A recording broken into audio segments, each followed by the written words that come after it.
Welcome back to Project Blue. I know I said we were going to wait about a week or so to go ahead and wet sand these and give it the final polish. But from everything I saw online, everyone was saying about 24 hours is all it needs. I did hit it with a heat gun a few times lightly, not enough to cause any damage, but enough to kind of speed up that process. So I am pretty confident that we are ready for wet sanding. So we're going to wet sand it with 1500 grit, and then from there we're going to hit it with polish, with a dual action random orbiting polisher, some Adams polishes, and hopefully we're looking good. So I'm gonna go ahead and start that wet sand process, and we'll take a look how it looks after the wet sand, before the polish, and then after the polish as well.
Okay, so we got the wet sand all taken care of. I definitely could have gone quite a bit more aggressive, but it was really more of just a light wet sand with 1500 grit. There was still going to be a little bit of orange peel, but I really didn't want to go through the clear coat or base coat. Not worth the time or hassle. So we'll go ahead and we'll get the buffer out, and we'll hit it with some polish. For anyone wondering, we're going to use Adams, pretty much Adams all the way here.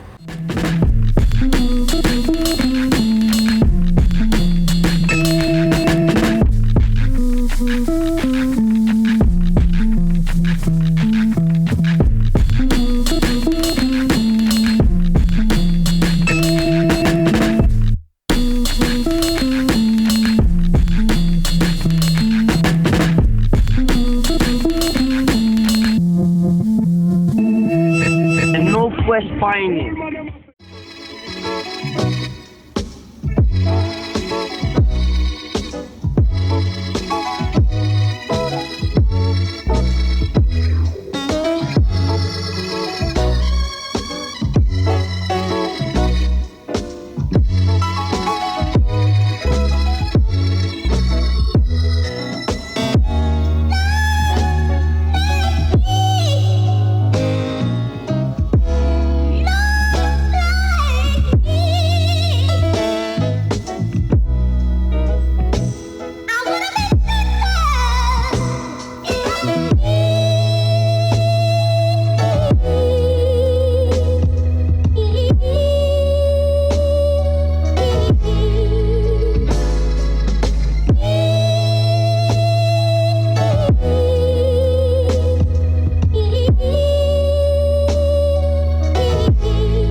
Battery died on the GoPro, so we missed the end on there of the time warp, but this is basically the finished product. It's not absolutely perfect. I'm sure I could spend a couple more hours on it and get it to that point, but at some point I need to realize that the bike's probably going to get dropped pretty quickly into learning how to wheelie, so at some point it's just not worth the time or effort. As the last step though, we will go ahead and ceramic coat it. Well, let's go ahead and turn the garage lights back on. With the lights on, we'll go ahead and cover it in the ceramic coat, and then we'll turn the lights back off, and yeah, it's going to look pretty cool. Now that we have everything covered in the ceramic coat, given that the ceramic coating itself doesn't cause any type of cloudiness when applied or when dried, Adams went ahead and added a UV additive, so we can actually flip the lights off, use our black light flashlight, and make sure that we have full coverage. So let's go ahead and hit those lights.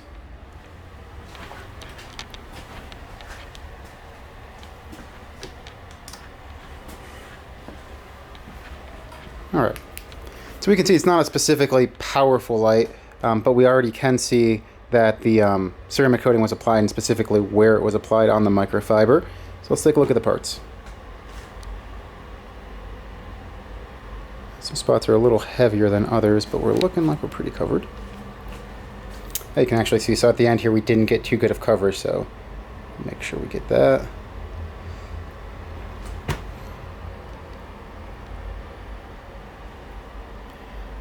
Make sure we get that lip again.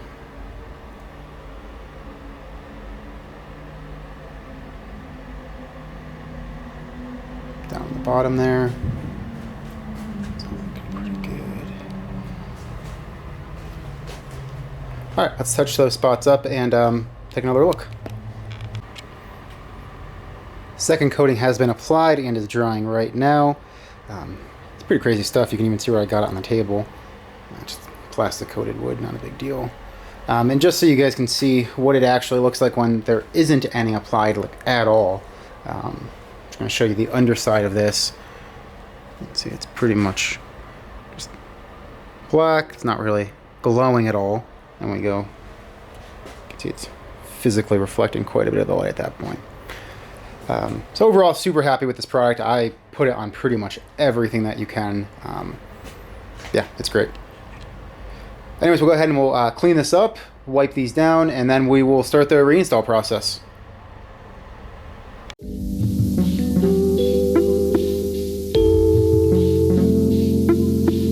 It's the biggest beat maker here in Northwest Street. I'm leaving right now to the film. I'm really playing those things. And Northwest Finest.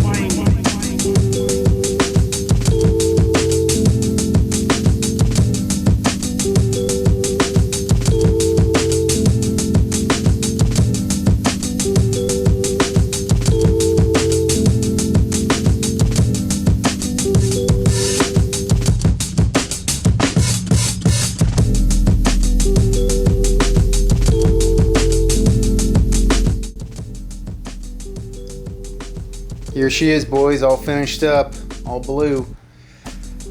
Overall, pretty happy with it.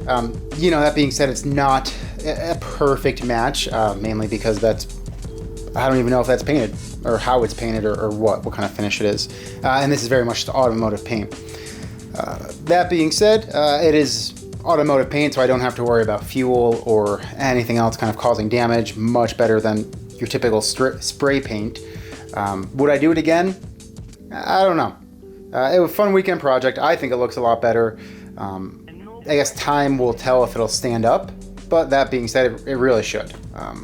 It's automotive paint. Trying to think if there's any other thoughts on the project, but yeah, overall pretty smooth.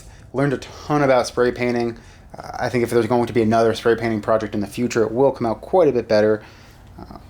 But for under $100, good weekend project to make your grom a little bit more unique and learn a little bit in the process.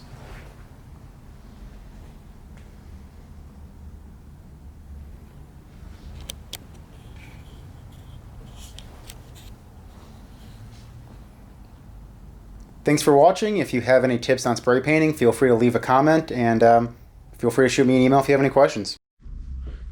One last thing I want to try. For those curious how heavy the grom is, it's a mini bike, so let's see if I can actually curl it.